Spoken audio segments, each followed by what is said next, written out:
Shalom bien-aimés dans la foi où que vous soyez, que Dieu vous bénisse. Et je viens en cette heure au Dieu pour partager un sujet capital.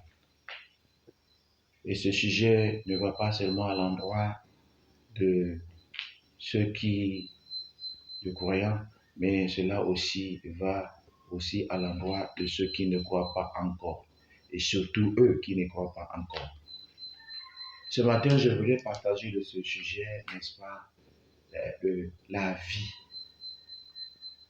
La vie. Vous voyez, chacun a tendance de dire je vis ma vie. Aucun être sur terre n'a sa vie. Parce que tous, nous avons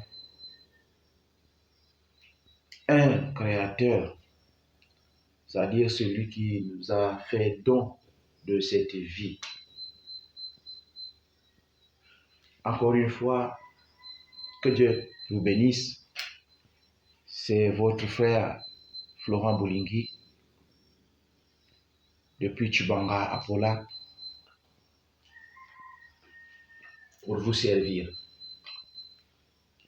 La vie est un don de Dieu.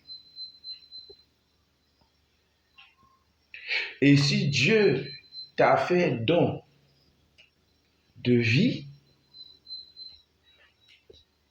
et je l'ai fait pour un but, la Bible dit qu'il a fait toutes choses pour un but. Le but de Dieu en te faisant don de la vie, c'est pour que cette vie que tu as, n'est-ce pas, a été destinée pour que tu puisses être en communion avec lui. Que tu puisses être en communion avec lui pour sa gloire et ta joie éternelle.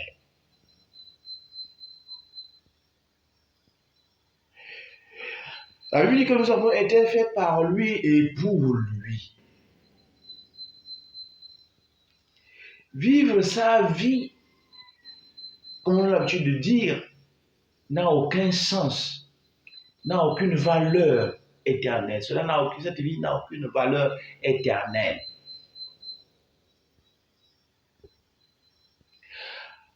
Et il faut que tu réalises une chose. C'est l'une des raisons pour laquelle Dieu te fait don de la vie.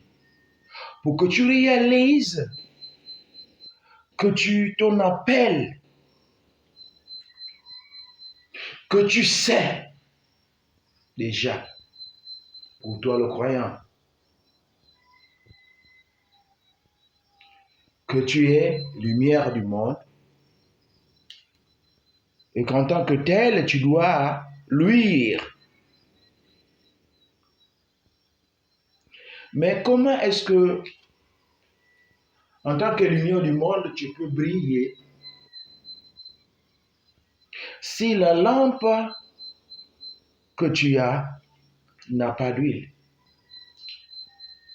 Le Seigneur Jésus-Christ dit quelque part dans sa parole qu'une lampe n'est pas cachée, mais elle doit être déposée, n'est-ce pas, sur un buisson afin qu'elle puisse profiter,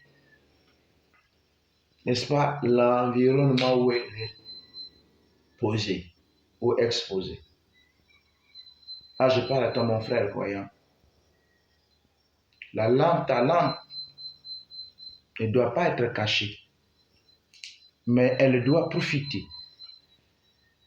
à son environnement, là où tu te trouves. Ta lampe doit luire, ta lampe doit éclairer, afin que ceux qui sont dans les ténèbres puissent, n'est-ce pas, avoir de la lumière. C'est cela que Dieu attend de toi et de moi. Et pour toi qui vis encore dans le monde, je veux que tu saches une chose, que le don qu'il t'a fait, cette vie que tu as, est destiné à ce que tu puisses rentrer en communion avec ce Dieu. Ça veut dire que tu dois te tourner vers lui et non le contraire. Afin que toi et lui, vous puissiez, n'est-ce pas, être en communion. Je parlais à mes enfants, je disais, tu es à l'école et voilà quelqu'un dans ton coin. Un de tes codisciples se détache et vient vers toi, alors que surtout que nous allons bientôt parler de l'entrée scolaire d'ici là. Pour ceux qui arrivent pour la première fois dans un milieu scolaire, le plus souvent, n'est-ce pas, on est dans nos coins, ne connaissant pas encore, n'est-ce pas, les nouveaux camarades qu'on va rencontrer. Et là, un va se détacher et venir vers toi, commencer à partager avec toi. Mais son but, c'est quoi? C'est d'avoir un lien avec toi. Le but de ce dernier, c'est que vous puissiez être en communion. Le but de ce dernier, c'est que vous puissiez, n'est-ce pas, devenir amis. Mais quand ce dernier essaie de partager avec toi et que toi, en retour, tu lui tournes le dos, mais pour lui, quel sentiment aura-t-il de toi? Une mauvaise personne. Dieu est venu en nous, faisant don de sa vie, afin que nous ayons la vie en abondance. Mais nous, au lieu de suivre Dieu, nous nous laissons distraire par des discours pernicieux qui n'ont aucun fondement. Nous nous faisons distraire par, n'est-ce pas, des discours intellectuels qui ne nous amènent nulle part, sinon tout simplement faire de nous des proies faciles. Le diable a une mission, selon Jean 10. Lui, il vient, c'est pour détruire. Détruire ce que Dieu a établi. Il vient, c'est pour égoriger. Il vient, c'est pour voler. Tel il est, telle est sa descendance. Alors, il suffit de le voir. Jésus-Christ nous a dit qu'on reconnaît l'arbre par son fruit. Est-ce qu'on peut mettre des atangas? On peut trouver des atangas dans un manguier? Pas du tout. Pas du tout. Il n'y a qu'un un manguier pour donner des mangues.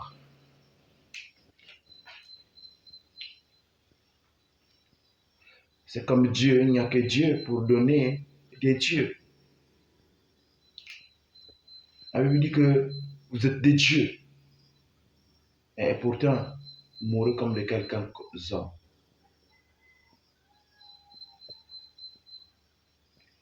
Et vous vous laissez, n'est-ce pas, troubler par des discours, par des vains discours, par la tradition de ce monde, par des systèmes religieux. Sortez de ces choses. Ne regardez pas à ces choses. Ne prêtez pas attention à ces choses. Ta vie, c'est Dieu qui te l'a donnée. Pas la tradition. Ta vie, c'est Dieu qui te l'a donnée. Et si Dieu t'a fait don de cette vie, c'est pour que tu puisses être en communion avec lui. Ne fais pas le contraire. C'est une erreur fatale. Tournez le dos à celui qui t'a donné son souffle, comme nous le voyons dans le livre de Genèse. Commencement, Dieu a fait l'homme à son image, à sa ressemblance. Ça veut dire, après, il a fait quoi? Il a pris la terre, il a formé un corps et il a soufflé dans les narines de ce dernier et l'homme est devenu un être vivant. Et il a placé dans le jardin afin que l'homme puisse se cultiver, afin que l'homme puisse l'entretenir. Donc Dieu t'a fait don de cette vie. Dieu veut que tu puisses l'avoir en abondance. Mais c'est toi-même qui vas la limiter. C'est toi-même qui veux la limiter en tournant le dos à Dieu. Le dos à Dieu. Donc ce matin, ce message, n'est-ce pas, c'est tout simplement un message qui vient mettre en lumière, n'est-ce pas, le but pour lequel Dieu t'a fait don de sa vie, don de la vie. C'est pour que tu puisses, n'est-ce pas, rentrer en communion avec lui. Alors si ce n'est pas encore le cas, maintenant je t'invite à le faire. Que de là où tu es, réalise que Dieu t'appelle, réalise ton appel, réalise que Dieu te veut à ses côtés, Dieu te veut pour lui, parce qu'il t'a fait, c'est lui qui t'a fait et il t'a fait pour lui, il ne t'a pas fait pour le monde, il ne t'a pas fait pour, n'est-ce pas, la tradition, il ne t'a pas fait pour un système religieux ou pour une dénomination quelconque, mais il t'a fait pour lui. Dieu est dans sa parole. Dieu, c'est la parole. Selon l'évangile de Jean, au commencement était la parole. La parole était avec Dieu et la parole était Dieu. Alors reviens à sa parole. Revenir à la parole de Dieu, c'est revenir à Dieu. Et revenir à Dieu, c'est, n'est-ce pas, réaliser son appel. C'est rentrer en communion avec lui, afin de recevoir tout ce qui est nécessaire pour que ta vie puisse avoir une valeur éternelle. Car sans ça, elle aura une valeur moindre. Elle sera sans valeur, c'est-à-dire limitée et appelée à disparaître. Mon frère, je t'invite à prendre conscience et de revenir, n'est-ce pas, à la parole. Sortez du système religieux. Sortez des traditions. Revenez à Dieu.